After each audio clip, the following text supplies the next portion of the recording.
We have our posterior tibial artery, which comes through here, as well as our vein. So this is the palpation point for that. So as I come in kind of flat, if I hold right here, you guys will feel some type of like a bouncing.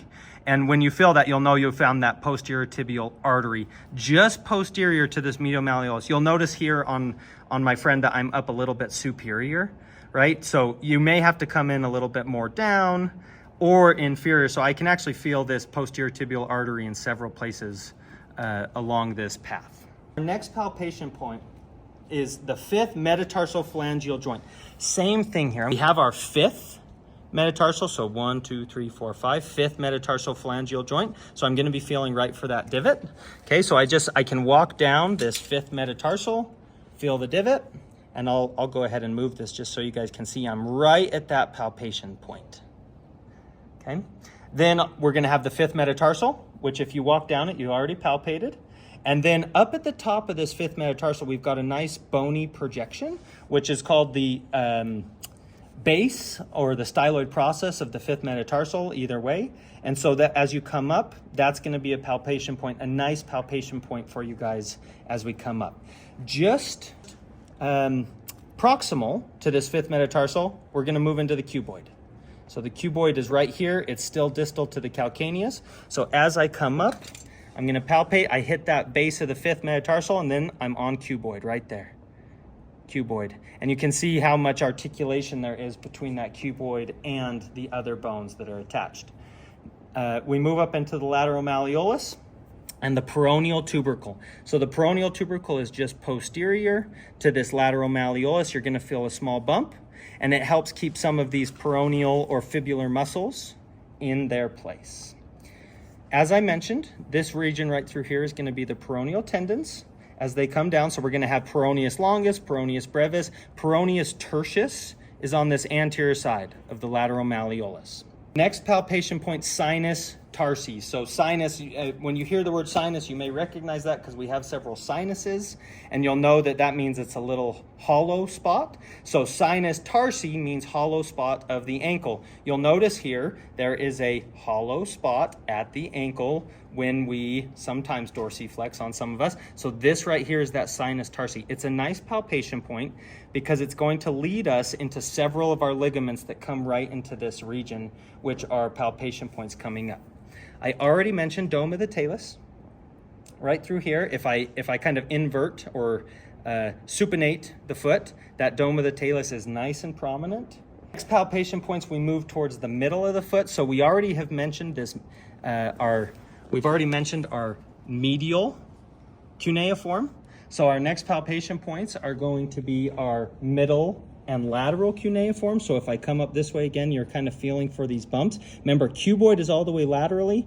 So here we've got our middle cuneiform or our second cuneiform. And then as we come out this way, again, I'm above the metatarsals. That's how I know where I'm at.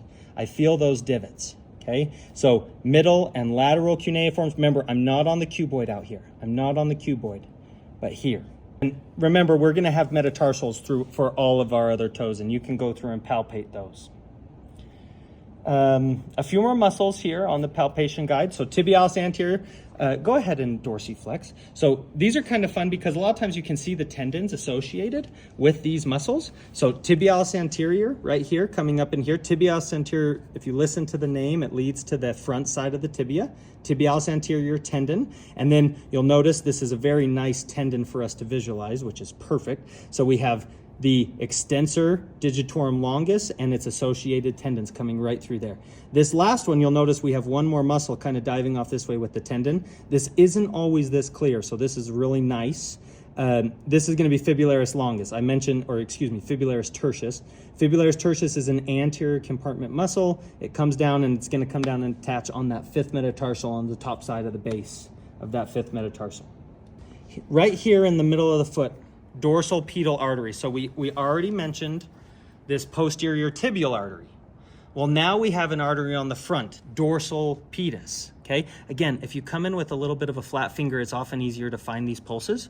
So come in with a flat finger, push down pretty good, and you'll start to feel that bounce. Okay, this is a hard artery to find in some people. This one I found pretty quickly and easily. Once I find it, I can push a little softer once I know where it's at.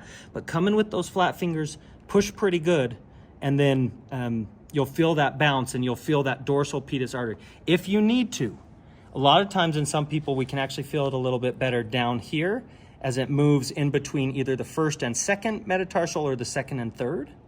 There's some individual anatomic variability.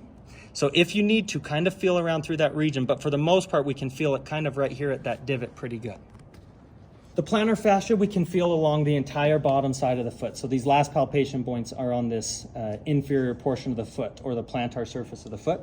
So a good palpation point for the plantar fascia is going to be right where at its attachment site on the medial calcaneus right here. And then the plantar fascia is going to extend all the way up.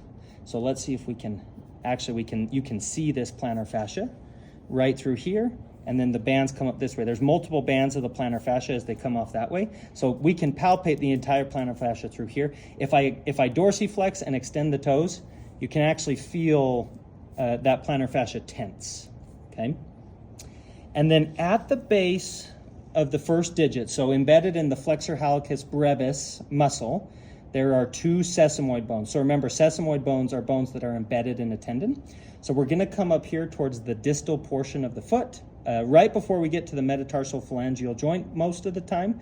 And you're gonna feel these two bumps, and you'll just have to feel for them. I guess it's hard to do it via video, but just feel them. You're gonna feel a bump, a divot, and then a bump.